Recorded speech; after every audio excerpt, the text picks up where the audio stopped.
Hello and welcome to Whiffy's Lunchbox featuring video. This is Whiffy Penguin. Today we're going to be talking about Yawgmoth's Bargain Show and Tell. You've heard about it through the podcast, Yawgmoth Soap Opera. I downloaded Camtasia, taught myself how to use it, and I'm going to start doing videos for Pure MTGO on the classic format. So to start off, we've got our Yawgmoth's Bargain deck. 4 Yawgmoth's Bargains. It's insane. You get to draw as many cards as you have life at a 1-for-1 basis, instant speed. If you can't win on the turn you cast the bargain, you can hide your hand basically from Thoughtseizes and Duresses, as well as dig for cards to counterspell their threats, such as a Force of Will. Yawgmoth's Bargain's really good. Because it's so good, we've also got Necropotence, which is restricted. Half the cost, not quite as good as the Yawgmoth's Bargain is, but still an excellent card in helping you just bury the opponent in a card advantage. To reliably get our bargains online, we've got Show and Tell, which I really, really like. The deck is built so that you can pretty consistently get Show and Tell cast on turn 2. And that will allow you to drop your card advantage engine or a big fatty, which we have next. We have our 11-11, and we've got our 15-15. Both of them are really good. Blightsteel actually is also good because of Tinker, which we are running. Emrakul will help you clear up their side of the board if it doesn't just automatically kill them. So these are the two main avenues. We've got our fatties, and we've got our Yawgmoth's Bargains, which usually wouldn't be able to coexist in a deck. I believe that the Show and Tell keeps it all together. As for our other win conditions, we've got Time Vault and Voltaic Key combo. We've got Tendrils of Agony, which is usually our game A plan. So this is the one that usually kills the opponent the most. We've got Yawgmoth's Will, which will, pun intended, pretty much end the game if you have 6 or more cards in your graveyard.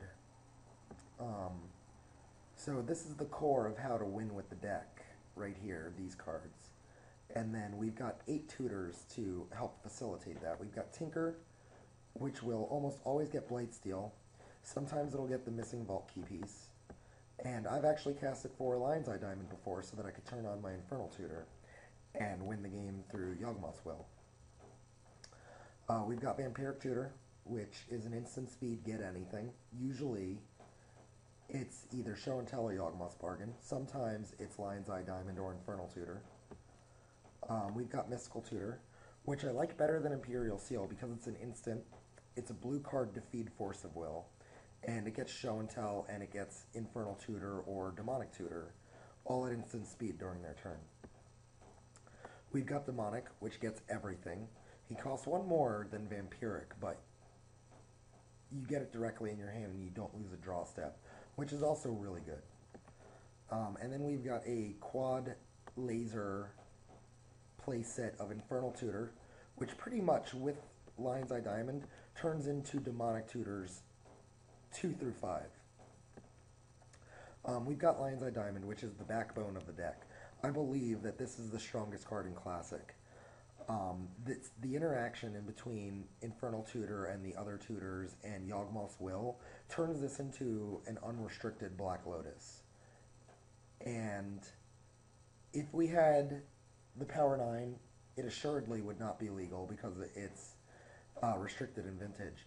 But I actually think that because we do not have Power 9, they want Lion's Eye Diamond in the format to create the fast combo decks to have that tension in the metagame. But that's just me. So this is part of our 4, 8, 12, 15 artifact or 15 mana acceleration package. We've got the 4 Lion's Eye Diamonds, which combo with Infernal Tutor or Yawgmoth's Will or Demonic Tutor. The way that this works is you hold down the control button when you cast either of these 3 cards, and then you crack the Lion's Eye Diamond to have 3 black mana floating to resolve whatever you were trying to accomplish in the first place. We've got 4 Dark Rituals, which are really good. They're a stalwart of the Tendrils matchups, or Tendrils archetype. I prefer the Mirage version with the giant flaming Q-tip, and I've even got a foil. It's a really good card, and playing this deck is an excuse to play Dark Ritual, as opposed to playing Dark Ritual as an excuse to play this deck. Dark Ritual is really powerful, and really only shops are keeping it from dominating the metagame, in my opinion. So we've got those four. Then we've got Mana Vault, Sol Ring, and Mana Crypt, and then 4 Lotus Petals. These are all very cheap. The only one that costs mana is Sol Ring and Mana Vault. And what they allow you to do is power out the turn 2 Show and Tell, or the turn 1 if you draw a combination of them, and a land. But they allow the consistent turn 2 Show and Tell, which allows the bargain, which allows the win through Tendrils or Yawgmoth's Will. Some people may notice that I've got a From the Vault Sol Ring. The Masters Edition 4 version isn't too expensive, but I am in love with this art. The Alpha version art is also very good, but I love it. This is just so fantastic for me. We've got Brainstorm, because I believe it's the second most powerful card in Classic, right after Lion's Eye Diamond, as an unrestricted card. Obviously, Yawgmoth's Will is more powerful than Brainstorm, but you cannot run 4 Yawgmoth's Wills. Brainstorm allows us to get a fatty out of our hand if we have a Lion's Eye Diamond, so that with Emrakul we don't shuffle our graveyard into our deck, turning off our Yawgmoth's Will. It also allows you to get Hellbent naturally with Infernal Tutor by putting uncastable cards on top of your deck, and then allowing you to play out your acceleration in your land into an empty hand after you tutor into Yawgmoth's Will. Really good card. It's difficult to see playing blue without it. And then we've got Force of Will, which I've said in the podcast could easily be Duress, but this is a very mana-hungry deck, and that 1 mana for Duress sets you back a whole turn when you could realistically be winning the turn that you would cast Duress. So you give up the ability to protect yourself, I guess, but you gain more explosiveness. And then Force of Will is 1,000,000 times better than Duress in the Workshop matchup, which is actually your hardest matchup, so I think having the Force of Will instead of the Duress is correct. And you could easily substitute Thoughtseize for Duress. The last spell we have is Rebuild, and the reason it's Rebuild instead of Hurkyl's Recall is because of Chalice of the Void on 2, or 1 for that matter, which would pretty much turn off the entire deck. You might not be able to play Rebuild for 3 mana, but if you can play Rebuild because they don't have a Chalice for 3, you can still win your game. And then post-board, you'll have access to Hurkyl's Recall as well.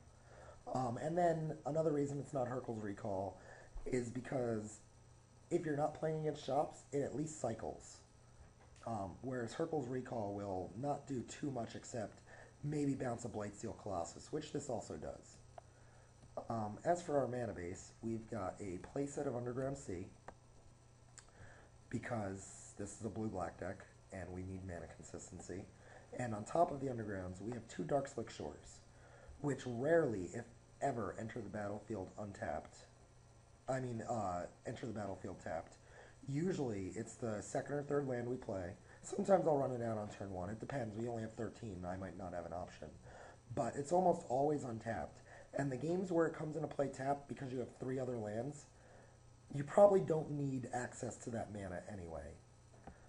We've got a swamp and an island to help combat Wasteland, which Darkslick Shore also does. Darkslick Shore might not be fetchable by Polluted Delta, but it allows you to run Underground Sea 5 and 6 in the face of Wastelands, which I think is pretty valuable. We've got Polluted Delta. Polluted Delta is really good against Workshop decks by not exposing yourself to Wasteland or Strip Mine until you need the mana. They get your basics, which help against Wasteland, and they're really good. They help shuffle away cards you don't need from either Brainstorm or something else that might happen. And then you've got Tolarian Academy, which is a big game with Yawgmoth's Will. Returning all your mana artifacts to play and then tapping this for 7 is pretty saucy. Moving on to the sideboard, we have Chain of Vapor and Echoing Truth to answer problem combo cards such as Ethersworn Canonist or Leyline of Sanctity. Um, Good card in general. They also help answer Blightsteel Colossus. That's all you have to worry about from your opponent. We've got 3 Hurkyl's Recalls for the shop match. They're pretty necessary. You can't just win this matchup without these. Sometimes you'll get the nuts turn 1 win, or they won't lay a lock piece on turn 1 and you win on turn 2. But it's more often they're going to get some lock pieces and you need to recall them so that you can win. We've got Perish against the 4-color fish decks and the Vile Bant decks. Blowing up all of their mana sources and their Tarmogoyfs is really good, considering you need to pay lots of life into your Bargain and your Necro to set up an advantage.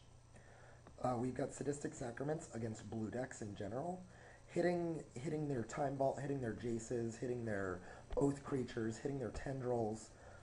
A lot of decks don't run more than 3 win conditions. Personally, I don't have more than 3.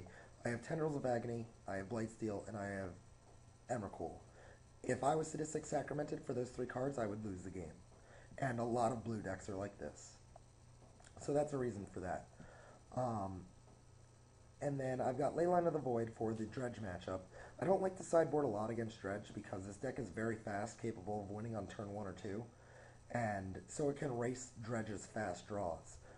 But having a little light disruption is very nice. And then having Helm of Obedience makes it so that I can sideboard in more than just these bounce cards against other decks. I could sideboard in Helm and 1 or 2 Leylines.